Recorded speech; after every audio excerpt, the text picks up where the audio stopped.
Ladies and gentlemen, what is up? It's been nearly 6 years since Halo 5 launched, and we've come across at least 4 appearances at E3 for Halo Infinite, and after many speculation videos and forum posts and whatnot, we've finally got a chance to play Halo Infinite. The first Halo Insider flight has finished, and I'm not gonna lie, Halo Infinite has the chance to be one of the best Halo games ever made. And trust me, there is a lot to unpack here.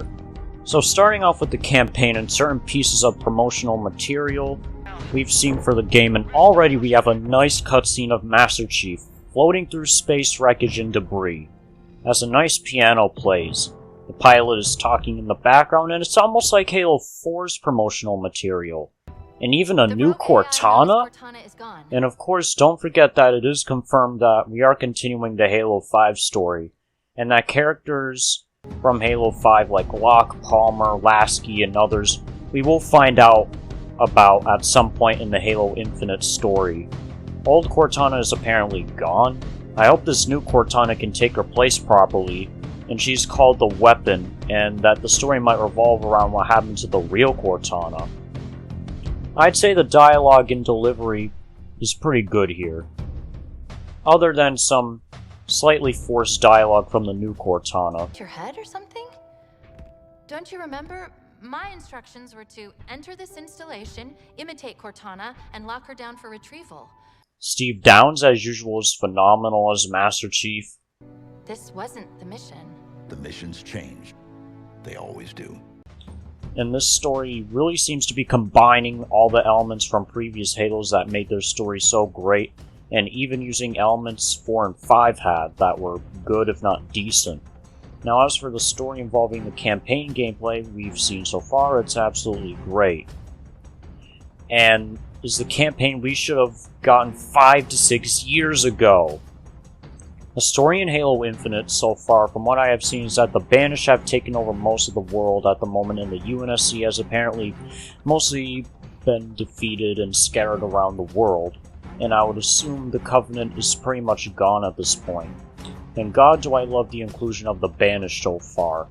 I love it when video games include enemy factions and mainline titles from a spin-off, in the respective game franchise it's in.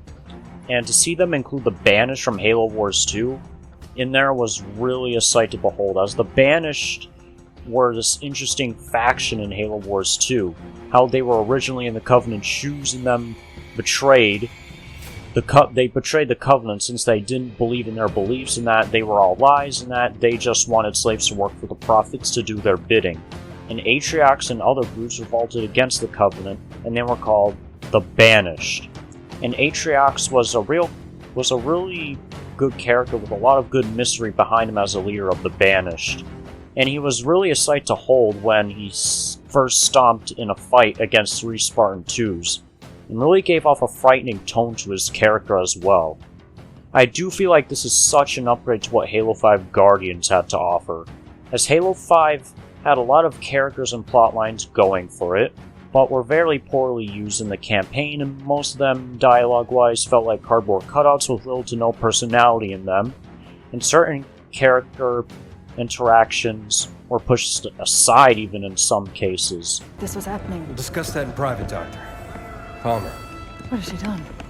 How far has it already gone? Good work, Osiris. What do you think that's about?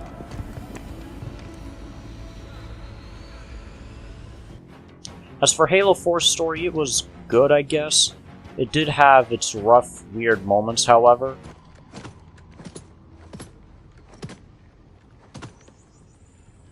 I thought you'd be taller. And it really set a new perspective for Master Chief no other game had ever done, as deep down, as of course he is human yet torn apart of a childhood. Of course, though, this was never actually continued and was ruined by Halo 5. Now I get to talk about the gameplay. So gameplay-wise, the campaign is already unique and is rocking some fantastic weapons and abilities. We've already got the new Reach AR, which looks sick by the way. The open world concept here is rather interesting, as it will take on a Halo Combat Evolved type open world design, and will open up new gameplay elements like weapon attachments, upgrades, as we might have seen with a VK-79 commando rifle, or VK-78 I think, and complete side quests and even fight new bosses maybe and explore the ring like you never could before, which is easily the greatest, especially if you're a big lore fanatic. The new abilities like the grapple hook are interesting and look like a lot of fun to use, and you can pick up and throw fusion coils with them and grapple onto different surfaces and reach heights you could not before, and I think it has a limit or cooldown to it for nice balancing. And the shield can only be destroyed on certain parts of it, which is neat. A little underwhelming, though. As for enemy AI and balancing, I think it is great. Enemies are now smart and now rely on tactics and strategies to give the player a challenge rather than just throw spam enemies at you like in Halo 4 and 5. And just throwing enemies at you that only really kill you because they have a 2-shot weapon and a big health pool. And of course, the graphics were improved. They ain't the best graphics in the world, but it is definitely better than what we got last year for sure. Anyways, for the campaign, I have high hopes for it, and hell, even Joe Staten said it himself, that he played the campaign, and he said it was great, and that dude is a Halo legend, like, damn! And I also have some opinions if the Flood were to return, those sons of bitches. I think if the Flood are able to infect brutes, we could get new Flood forms, or there will be, like, missions of the Flood, and how we have to destroy the grave mines, or there will be a mission where we work together with the Flood to fight Atriox. For the brute side, I thought that they'll do something from Halo 3 ODST where you were able to 1v1 a brute, or actually no, just regular Halo 3. And there'll be different types of brutes like the Commanders or the twins Pavium and Voridus from Halo Wars 2 Awakening the Nightmare. Or will they betray Atriox because they were severely punished for awakening the Flood? Now, about the Spartans from Halo Wars 2, Douglas, Alice, and Jerome, I think for the co-op, when it gets released into the game, they'll make it so Spartans come back and help Master Chief to defeat Atriox once and for all. I also think Arbiter will come back to Halo Infinite as another co-op character. For the co-op, I think that it will be like a free roam and you'll be able to select the difficulty by showing skulls, I'm guessing. Also, I think there will be specs/abilities for the co-op from Reach in Halo 3. There will probably be the grappling hook too, and you can customize your weapons too. Of course, you can't have a Halo game without multiplayer. Damn right you are, Joe Staten. Before we get into Halo Infinite's multiplayer and my honest thoughts on it, let's talk about some of the history of Halo's multiplayer, which will hopefully get you a better understanding of why am I so interested and hyped for Infinite's multiplayer. Halo multiplayer has always been a big thing in the FPS genre and really paved the way for games like COD, Battlefield, and among many other multiplayer shooters of this generation. And originally, while it didn't start with online multiplayer, it still started with some kind of deathmatch type multiplayer, to say the least, and it originally started with LAN parties, then came online multiplayer in Halo 2, and so on and so forth.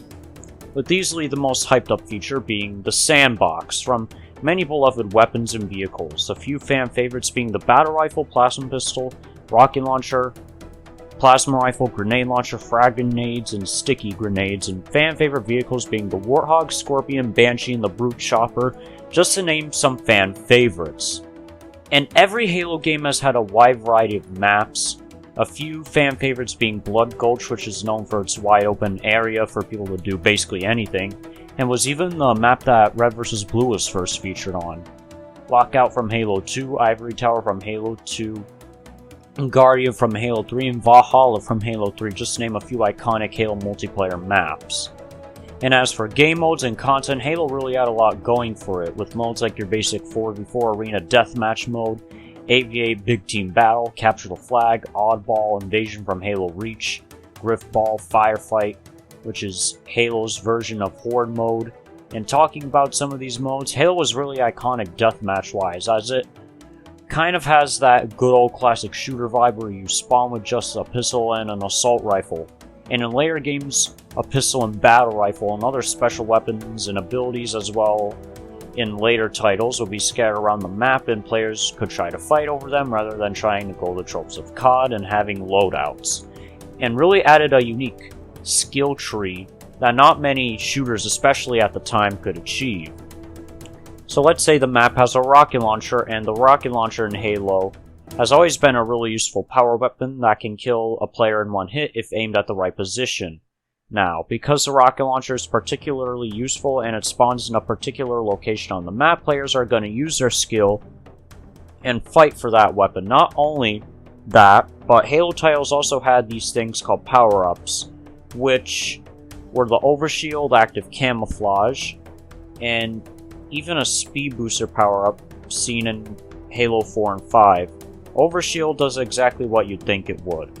It gives the player an extra layer of protection / health, and this power-up can make for some great close call moments, like let's say you're on the verge of death in a competitive match, and you see an overshield and you pick it up and you just feel like, wow, that was a close call.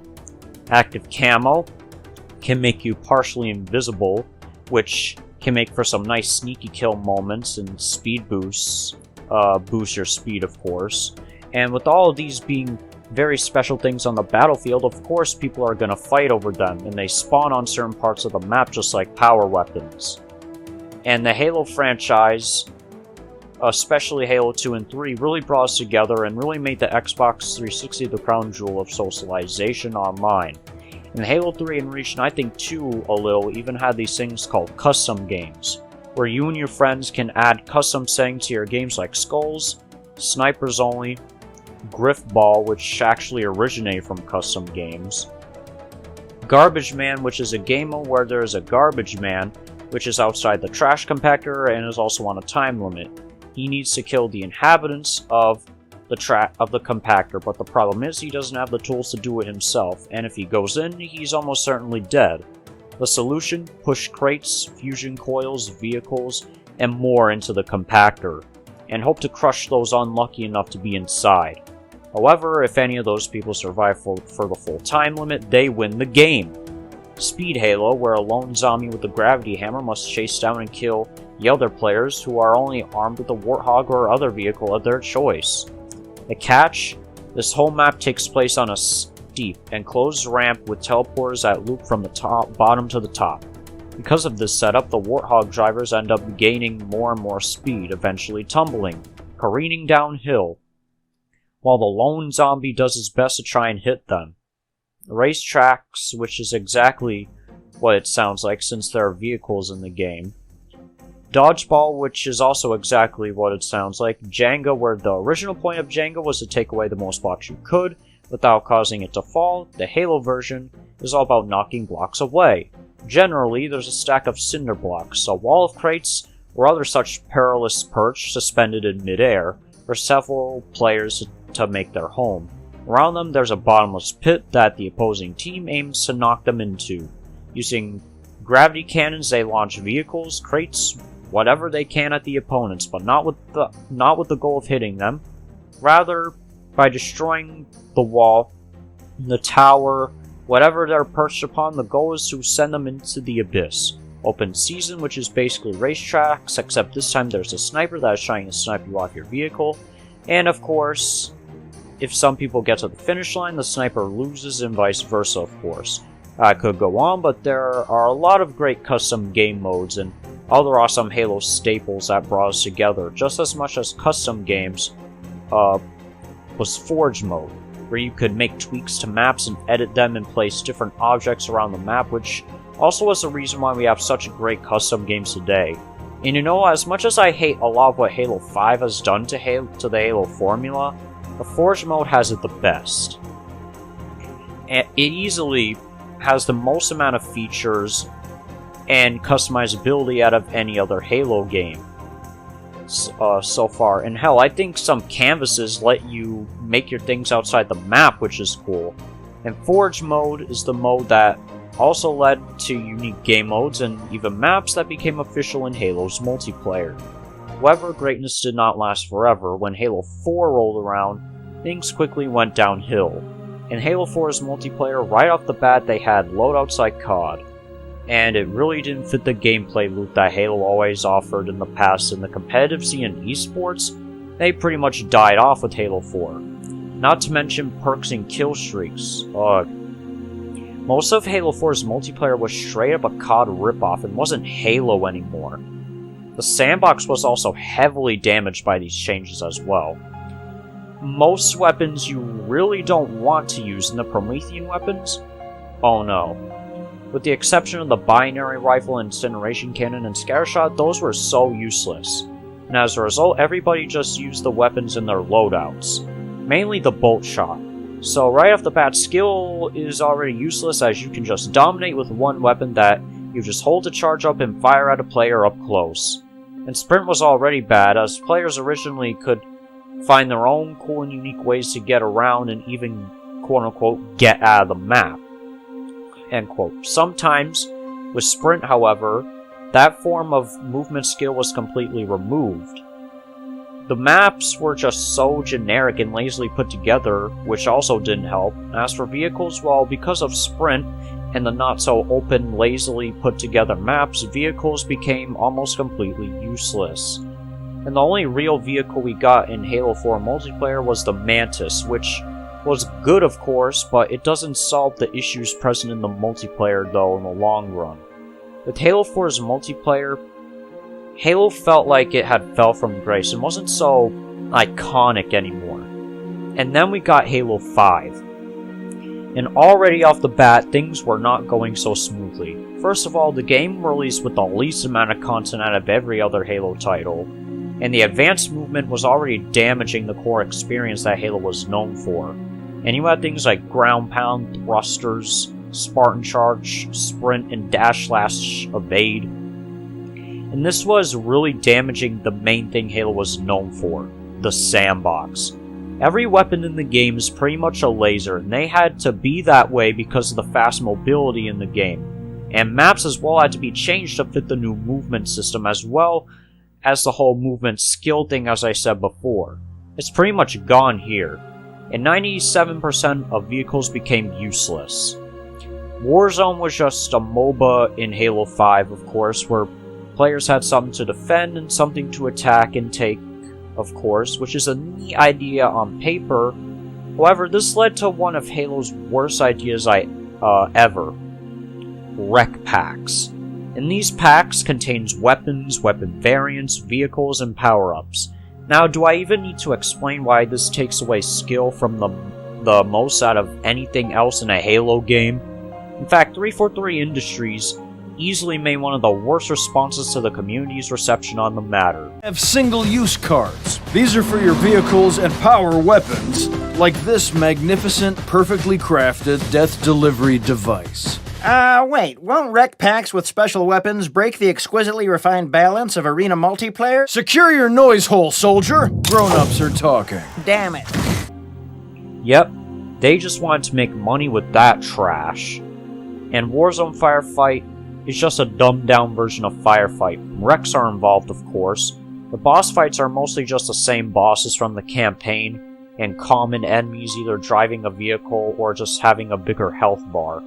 It's really weird. You can't hijack boss vehicles, you can't assassinate some of the bosses, and you can't even shoot down the Phantom anymore like you could in previous Halo titles. Not even the Phantom turret. But, in all honesty though, Halo 5 just feels like its own kind of game rather than a Halo game. And people really only care about the game now because they want to grind for that sweet Halo 5 Max Rank Award and Halo Infinite. And, well, so am I a little bit. But anyways, with that out of the way, now I get to talk about Halo Infinite's multiplayer. So right off the bat, I will say the armor in this game looks dope. We've come a long way since Halo 5, lol. One of the greatest things that made Halo and its multiplayer stand out was its art style, which went through some pretty big changes in Halo 4 and 5. There's been so much discussion about this in the Halo community for so many years. So I'm glad we can agree that this looks dope. And of course, one thing I'll mention before moving on is that keep in mind this is a tech preview, so don't be getting all worried about the little stuff that's noticeable here, as these bugs and stuff will not be in the game at launch. If you're really complaining about graphics and like weapon animations and whatnot, all the particles, you miss the entire point. Another thing I like 343 is doing with Infinite is fixing issues that have been in the Halo games since the very beginning. They aren't just putting a new take on an old formula, they are addressing every major thing that the community has always been complaining about. Armor customization, art style, weapon sandbox, map design, sprint, armor abilities. Everything is getting an overhaul. And I can say, from playing the tech preview, the weapon sandbox is absolutely great. Every weapon isn't a laser like in Halo 4 and 5, and this new Heatwave weapon really does put the scattershot to shame. With a longer range, and the zoom does more than just increase accuracy. Aiming will make your shots shoot in a vertical manner, and not aiming does it horizontally, of course. The Needler is balanced to home in, while not being so fast to the point where the only way to avoid it is by taking cover. Halo 4 and 5. The Bulldog is a very damaging weapon, but it's hard to aim with, and harder the faster you shoot it. And every other weapon is pretty much tuned well, like Bungie's titles. And talking about the bots, we finally have those. First time a Halo game has actually fucked with an idea like that. This finally solves the issue of people leaving matches. Instead, when they leave, you're not on a team with a disadvantage or with an advantage or disadvantage in numbers, because those empty slots will now be filled with bots. And these bots are they're pretty fun to play against. They make great target practice in the firing range and multiplayer. And they have great AI and come in different difficulties, from Recruit, Marine, ODST, and Spartan. Each difficulty, of course, being harder than the last. And these bots really do play like actual people would, it really does feel that way. And talking more about the sandbox, oh, it's dope. Very dope. Every weapon not only is fun to use, but every weapon is viable. Halo 4 and 5 had that massive problem of having a redundant sandbox, where the scattershot was just a shotgun with bouncing pellets. Plasma repeater was just a plasma rifle, except the plasma traveled as fast as bullets. The incineration cannon was just a rocket launcher, except something that could vaporize opponents when killed with it, etc., etc. Halo has always been a sandbox shooter. Its biggest strength is in the creativity with the sandbox. While certain games like Call of Duty may add in a grapple hook that is just sort of a gimmick and is only usable in the way the game wants you to use it, if Halo gives you a grapple hook, then you can go crazy with it. You can do whatever the hell you want with it. And that's what made Halo unique and fun. And I like how not one weapon is given more power over others like in other Halo games. Don't get me wrong, I do like the other Halo games, but in Halo CE it was a Magnum over everything else. Halo 2 was the battle rifle over everything else, even at close range. Halo 3 was the battle rifle. And in Reach it was the DMR and needle rifle. Don't get me wrong, I love the sandbox of those games, however, whenever you give one weapon so much power over the others, then the rest of the sandbox, you don't even think of trying new weapons yet. And that's what Infinite fixes. I was never afraid to pick up and try out new weapons. Not one weapon was given priority over the other. The Needler felt useful and fun to use. Same with the Bulldog, Heatwave, Plasma Pistol, Pulse Carbine, etc., etc. And as for abilities, I really like the grapple hook, and how you can use it anywhere and get the jump on people, and grapple onto weapons and power-ups and bring them toward you. Though I am still kind of bummed out we can't have custom colors for our Spartan anymore, and we're limited to armor coatings. But from what I can tell, the multiplayer will be great for both new and returning players, as evident with the Academy, where players can go up and train against bots. Why are you here? To be a Spartan! The Academy is a place that you can go with an MP to kind of on board into the experience. It's great for newer players who are still picking up the controls and also people who want to warm up before they head into matchmaking. It's a series of experiences, both a tutorial to get started for the first time, weapon drills to practice with specific items, and also training mode that you can use to just get warm, explore the game as you want to. For players who are new to Halo, let's help them learn what this universe is about. Some of these characters, what are they about? And help. And from vehicles, I know some unique gameplay elements with them. As when your vehicle gets damaged in certain areas, the vehicle won't be fully functional, and adds a lot of variety to the gameplay. So let's say you're in a Warthog on the verge of exploding. Now you have some options. Do you drive the about to explode Warthog into the enemy team, or do you jump out of it before it explodes? And it's kind of funny how they show these two broken down vehicles trying to kill each other. As for mobility, they have kept some things like sprint and clambering. However, these things have been dumbed down significantly in Halo Infinite, and it seems they have a much heavier focus on the sandbox this time around. Sprint is just so slow, you might as well not even sprint some of the time. And I believe it's really just made for you to get a speed boost so you can perform a slide. And, let's see. And it seems that, yeah, they have a much heavier focus on the sandbox, something Halo has always been known for. And the grapple hook further proves this point, as it's not an ability you spawn with. No, it's spawned on the map and players have to fight for it. Classic, right? And they really seem to want to sell us on this grapple hook ability. It makes me wonder though, can you shoot down the grapple hook before someone finishes fully grappling toward their target? Because it seems that, if not, that could make for some balancing issues. But I digress. And as for power-ups, they are back as well, but with a change.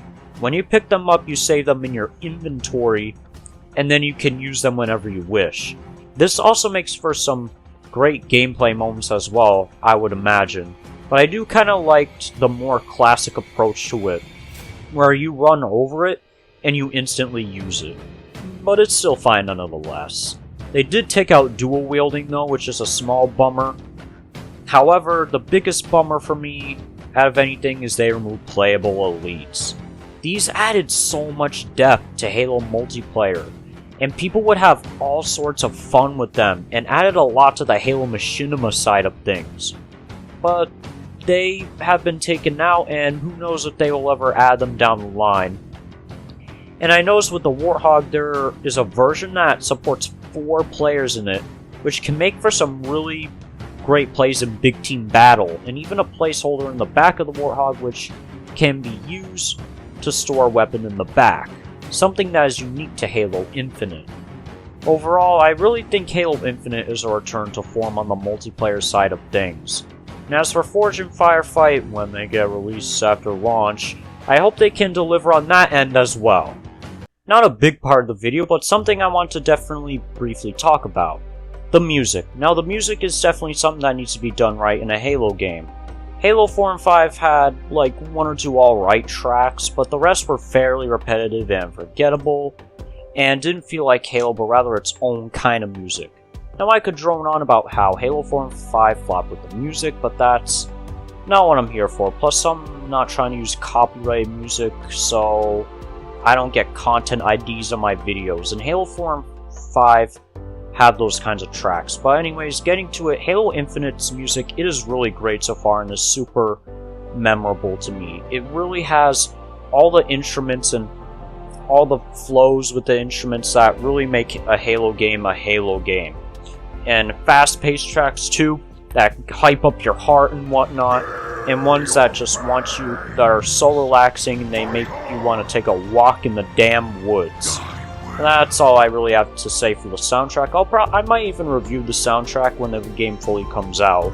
In conclusion, in my honest thoughts, I really do think that Halo Infinite can deliver everything it sets out on. And 343 Industries really has learned from their past mistakes from the whole thing, and, well, delaying Forge, aside from delaying Forge and co-op months after release and repeating some of the same steps after Halo 5. But hey, one last thing I'll know I forgot to note before is that I am glad Halo Infinite's campaign is not going to require the player to watch any previous old Halo games, so like cutscenes, play any old Halo games, or they can enjoy the game for what it has to offer. And Halo Infinite, as I said before, will have a good campaign, not just evident by Joe Staten, but because the story so far is some actual cutscenes in gameplay, rather than the deceptive CGI cutscenes that were used to market Halo 5's campaign. Anyways, that'll be it. And what do you think? I would love to hear your thoughts. Sign off in the comments below, if you please, and take care.